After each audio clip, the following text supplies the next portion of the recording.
Hey guys, this is Lisa from NYC Gal Out, and we are coming back with The Real Housewives of New Jersey, Season 14, Episode 1. If you guys have seen all of the stan accounts, fan accounts, lovers and haters fighting it out, duking it out, podcasters have joined in, I've name dropped a lot, and yeah, I got, some interesting conversations going on in my DMs and all that other stuff.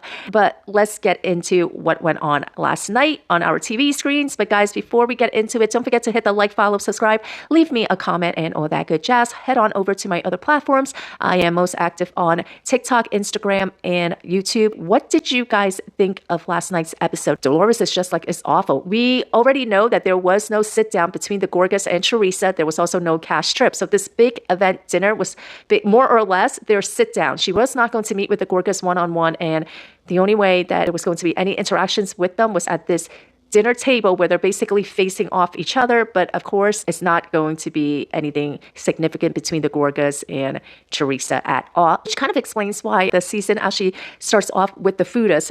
Rachel says that she reached out to both Jennifer and Teresa to invite them to Jen Fessler's 55th surprise birthday party. We see like this little flashback clip of Teresa and Louis talking in their backyard, where Louis said that he had reached out to John Fuda to try to clear the air, and John replied back and said, we'll talk at Fessler's birthday. I am on Louis' side with this. Louis says, if I'm going to talk with you, why does it need to be on the air? I'm trying to talk to you privately. And that is something that I totally agree with, because at one point during the ending, the last 10 minutes of the episode, is when they are at Fessler's surprise birthday party. And Teresa goes up to Rachel and says, my husband was a gentleman and he reached out to your husband. He wanted to talk privately. And Rachel was like, well, why couldn't he have talked here? Where is he? Oh, he just magically disappeared. He would have taken him outside and spoke to him privately. And what Teresa said was, no, that's not the way it works. And look, Teresa, she is the only OG on Real Housewives of New Jersey.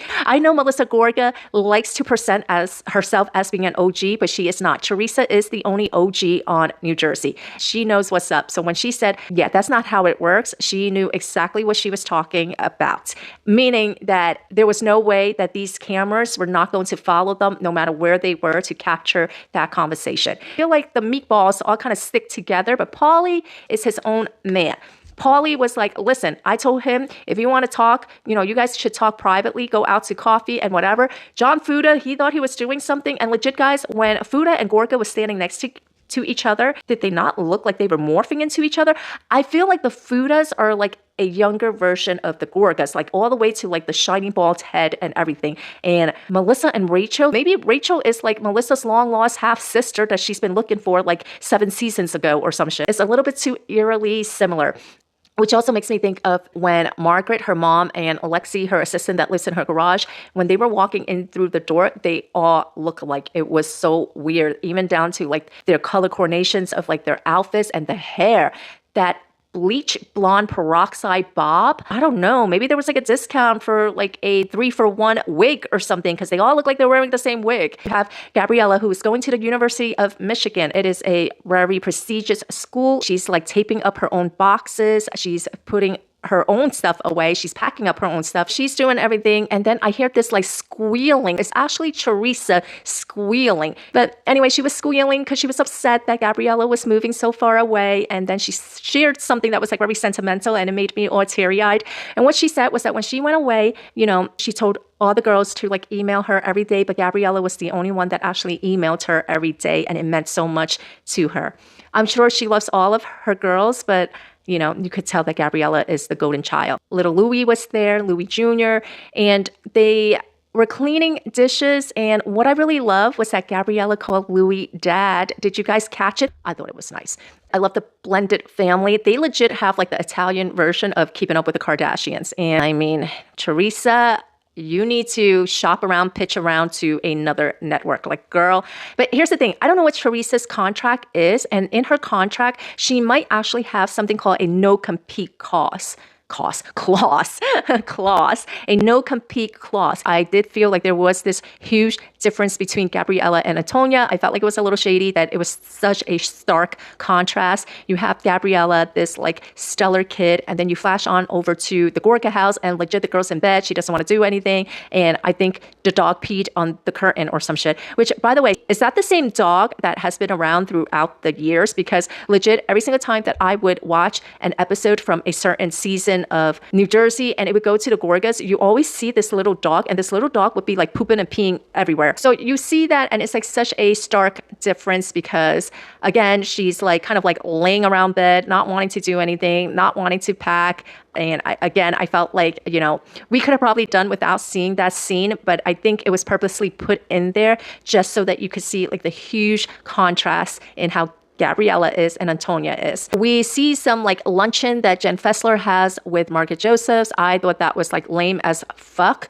I mean, I don't know. She's trying to make this big thing about Jan. Word on the curb is that Margaret Joseph was not allowed at the funeral. That is the word on the curb, that she was not allowed at the funeral. She's over there crying and making such a big deal about everything and a Jan and all this other stuff, because that is just a little weird. But anyway, it was, you know, she's like, okay, but I don't want to talk about it. Like, I'm just feeling a certain way, but I don't want to talk about it. Let's not talk about it, you know, kumbaya. And yeah, it was just a weird, awkward scene. I mean, I feel like it's not a decision between Melissa and Teresa. I think that this is the deciding season between Melissa and Margaret. It's my opinion. That's how I feel. You guys tell me if you feel differently. Anyway, watching everybody pack, it just makes me realize that, my God, we are getting out of here. We are getting out of Fort Leavenworth in 2 weeks, guys. We are heading down to the deep red South to Louisiana. And Teresa said that, you know, after the reunion that Frank and Louis had met up, and Frank actually confided in Louis that before the reunion that Margaret Joseph had more or less invited everybody to her house to basically plot a takedown of Teresa and Louis, and that Frank and Brittany didn't go because they didn't want any part of it, but that Frank had let Louis know. And they talked a little bit about it, and then Teresa said something that she wanted to ask Jen Fessler, because Jen Fessler at the reunion, she heard them say something like, oh, you didn't execute it correctly. And Paulie says, yeah, I heard it too. And Teresa was like, oh, you did? And how Dolores is presenting it, oh, it's no big deal. It's normal for the cast to gather to go over what they're going to say. What the other three at that dinner table was trying to get at was that the other side came up with stories to attack. You call my son's work, you threaten him, you know, Gia told me that I could find somebody better, all these things, right? And it was like even that scene where it was like with Frank and they were like, oh, say what happened, say what happened. And Frank said, no, I'm not going to bring it up. He has to bring it up first. I'm not going to bring it up. It was like, that was what they were getting at. But of course, Switzerland Dolores, she was trying to play it off as smart and stupid, right? Bethany Frankel, I always say that she has it backwards because she always says you can't play smart and stupid. But I am of the opinion that on the Bravo Real Housewives franchise, they always play smart and stupid. So Dolores right now, I felt like she was playing smart and stupid. She knew what was up, but she was trying to play it off as like, oh, it's no big deal. I mean, I don't think it's unusual for people to gather to kiki and go over what they're going to say. No, girl. It was a little bit more devious than just gathering together with what you were going to say. They had a plan in action and it didn't go the way they wanted it to go. And then we head to Jen Fessler's 55th birthday party. So Louis actually had like a last minute trip down to Florida, and Bill Aiden had 2 surgeries that day. So Bill and Louis weren't there. Jennifer and Teresa, they start talking about the infamous purple double-sided dildo that John Fuda seems to enjoy. Listen to me, okay? Now, what I have to say about that purple dildo is that this is a grown-ass man. If he likes to be freaky in the sheiks, that is his business. You know, like some people are more vanilla, and some people like to be like Pornhub freaks. I guess John Fuda thought he was going to do something with the Irishman, and the Irishman was like, you need to put your meatball back where it goes. Which, by the way, Louis, he is red-faced a lot, but legit, everybody else on my TV screen was all red-faced. Paulie was red-faced, Fuda was red-faced, Gorga was red-faced. Gorga's face and his head was red. He legit looked like a tomato. I mean, I guess you could call Louis lobster face, but if you're going to call Louis lobster face, I need you guys to have that energy for Joe Gorga because he needs to be tomato head. So I got tomato head, meatball head, and I got lobster face. Paulie's the Irishman.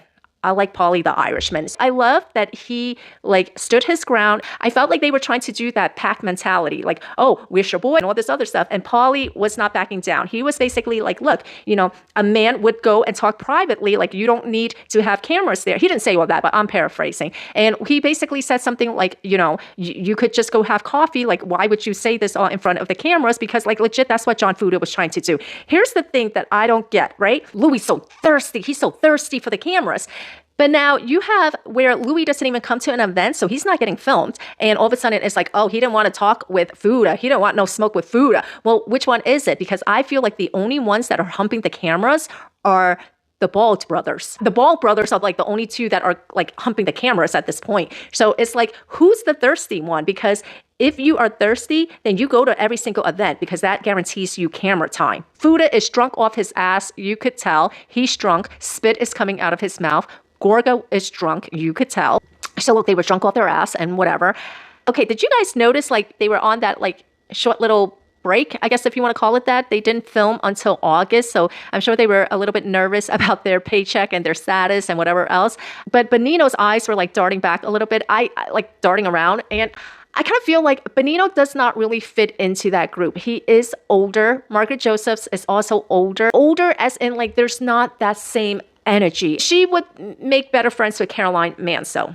That's how I feel. Like her and Caroline Manso could like sit together. It's a little weird because Caroline Manso, she was able to get away with it because we saw the family dynamics. We saw her with her Manso family, with her kids. She has that interaction. Margaret Josephs does not have that interaction. So instead, she just looks like the weird ass aunt that is like chaperoning her nieces or some shit. Paul Lee looked like he was about to legit slap the meatball.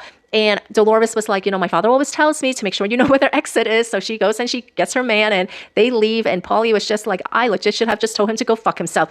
John Fuda is still getting himself worked up because he legit know that he just got a spanking on national TV. And Joe Benino, I don't know, I guess if Margaret Joseph is the hen mother, this is like the rooster dad or something, although he's not a rooster, right? This is like the chicken dad or something. So he goes up to John Fuda and said, don't yell at him. Don't yell at him. Gorga is just like over there like, oh my goodness, what's going on? And I am of the opinion that when you are a friend of and you are getting that much screen time, somebody is getting a promotion and somebody's getting a demotion. Probably Margaret. If I was just to base it off of episode 1, I would say that Jen Fessler is going to be promoted to full-time. Margaret Joseph is either getting demoted to a friend of, or she's just getting the chop. And, you know, Teresa, she was getting a goodie bag, which I love. The goodie bag was just like candy. But the girl was like so upset that she kept on missing the candies in the damn goodie bag. It kept like just falling out of the bag. But like, you know, my girl Jen Aiden, she was like taking it all. She's got like 5 kids. She was putting all that candy in the bag.